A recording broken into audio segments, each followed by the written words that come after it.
Hey guys, so this video is around comfort and security, and what that means to me and how it's been playing out in my life with regard to past patterns that I have. So comfort and security for me, what I personally feel about that right now is that it's become something that is a limitation. So what I'm currently doing in my days at the moment is I'm sort of, it's a pattern that runs my life, and the reason that that's so is because I was very insecure as a child. I felt very out of control of my life. I didn't feel like I could do anything. I didn't feel like I was capable of doing anything, and I always felt like I needed to rely on my parents for my well-being and for the decisions and for choices that needed to be made. You could say that that's not unusual for any child, really, and for certain decisions or choices that need to be made for you. And of course it's kind of natural in many ways because we don't necessarily have the awareness to make choices about certain things because of the development of our brains and so on and so forth, and we're sort of reliant on our parents for them to give us direction in life so that we can sort of navigate the world in a way that is not going to be detrimental to us. So for me, I did feel very disempowered, and I often felt like I couldn't make any decisions for myself. So, and for my comfort and security, I felt that I needed to make the right decisions, which were for what other people thought I should do, so that I could fit into their description of what an acceptable action or person or whatever it was. So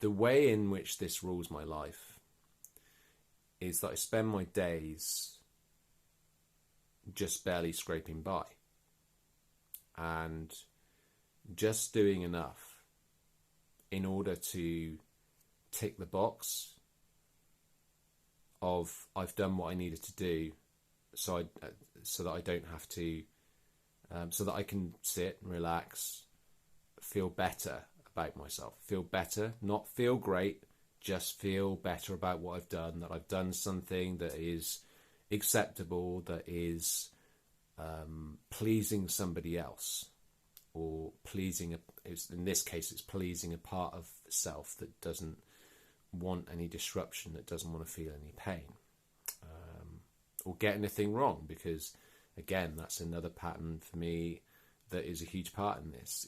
Getting stuff wrong is for me not acceptable in any way, shape or form, or at least it wasn't for past self. Failure was a big deal, and quite often if I failed it was quite catastrophic for me. I felt like I felt very, very bad for quite a long time. Eventually I would recover, but it would always be something that was, I'm never doing that again. I never want to feel like that again. It was just further proof to me that I was just incapable of doing whatever I wanted to do, and that failure was going to be a part of my life, and that was what I had to sit with. I thought that was just exactly what I was dealt out, and therefore I had to put up with being a failure and not ever having anything I want, which of course continually frustrated me. So the getting past of those patterns was very difficult, and so going back to my day and what I've been doing, just doing enough. It's almost like too much inspiration is too much for me, in some respects, and I feel like I'm I'm also feeling like I continually have to keep things at a certain level in order to not upset, the balance myself, because there's an overwhelming not knowing where I'm going. And this comfort and safety is based on this loop of, I know where I stand. I know where I stand. I know what I'm comfortable with. I know what works and what doesn't. And I'm not willing to go outside of anything that is going to challenge that comfort and security that I feel that I have. It's better to be safe than sorry, it's a saying. It's better to hold on to everything and know where you stand than it is to go out there and take a risk. Because what this part of mine is saying is that we all know what happens when we take a risk, we take a stupid risk, we take a stupid risk, and we bet everything on something that we don't know anything about. And then we lose everything. It's like the gamblers and the people who put everything on a horse and then lose everything and they end up on the street. And that's the picture that we have, because that's the picture that I have, and I know a lot of other people have, because risk is frowned upon. It's frivolously putting your money on a whim is frowned upon. And so anything that is based on a whim, or we feel that it's based on a whim, or like it's kind of luck, is said to be stupid. Well, that's for me. It's said to be stupid. It's a stupid thing to do because of the loss. So, and that loss, what accompanies that loss is shame of doing something. Shame on you for doing this and risking all this. And then often what's lumped onto it is the people in your life have taught you this, and they wanted to keep you safe, and you did this stupid thing, and now you've lost everything, and you're never going to be able to regain that because it took a long time to gain those things. Like, for example, we often, if we're buying a house, most of us, it will take most of our lives to pay that debt off, to pay that loan off, so we can own the house.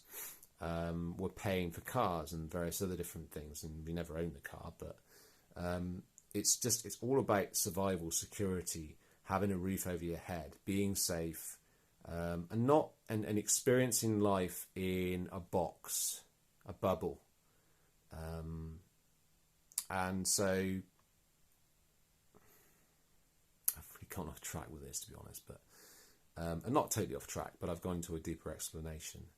And so this is what's ruling my life, is this whole cycle